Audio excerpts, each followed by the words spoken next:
Hi guys, it's Dr. Heather Brown here, and I want to share an analogy that I use quite a bit in communication and in relationships, and it's for pacing.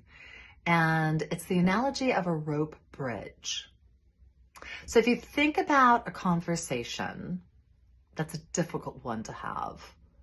There's a process that you're going to go through.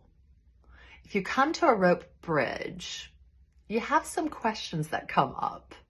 How far is it? How tight is it? How secure is it? How steady does it feel? How windy is it? When you come to a conversation, there's questions that you are to ask before you step in to make certain it's a good time, to make certain you know you can get across, to have some agreements. What do you do if you come to a place where you're scared, overwhelmed? Just like you would on a rope bridge. Now, what's important to realize is that when you come to a rope bridge, you got to go at the pace that you're able to go. It's scary if you make yourself go really fast and you don't really trust the bridge. It can be a little frustrating if people are going really slow and you're able to go really fast, but just like the weakest link in a chain, you've got to go at the pace for the person who's the most fearful, the most hesitant, the most scared, or maybe the most unable. So when you cross a rope bridge, when you have a conversation, you have your questions that you ask first, and then you ask, how can I step in? How can I make this safe for you? And then you take a step. And then you find out, how are you feeling? How are you doing? And another step. And you keep moving forward step by step by step.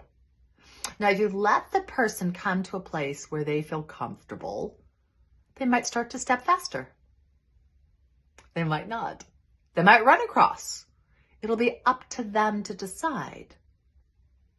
The goal is to get to the other side. The goal is to complete the rope bridge. It might take a little bit longer than you like. It might be a little bit more wobbly than you like, but you got to work with what it is that you can do, and you want to make certain that you come through feeling as secure and solid as you can. It's kind of similar to jumping over rocks in a lake. You know how you'll leap and you'll leap and you'll leap and you'll come to and you're like, you don't know why, but for some reason it's harder. That happens also in conversations.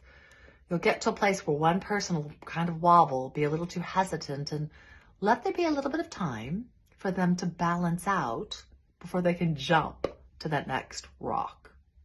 If you use the rope bridge as a way to help yourself with pacing in a conversation, you're going to find you're going to get through a much, much better. You're also going to find when you come to a place of fear, when you come to a place of resistance, you can ask, what do you need right now to feel more secure? Do you need to grab onto the sides of the ropes? Do you need to hunker down? Do you need me to hold you? Do you need me to tell you that I love you? Do you need me to remind you that we can go at your pace? Do you need me to remind you what's on the other side? There's a place to find out, how can I help you feel a little less precarious, a little bit more secure as you cross this conversation, as you cross this river, as you cross this rope bridge. I think it's a great analogy. I hope it's really helpful for you. Please let me know. Blessings.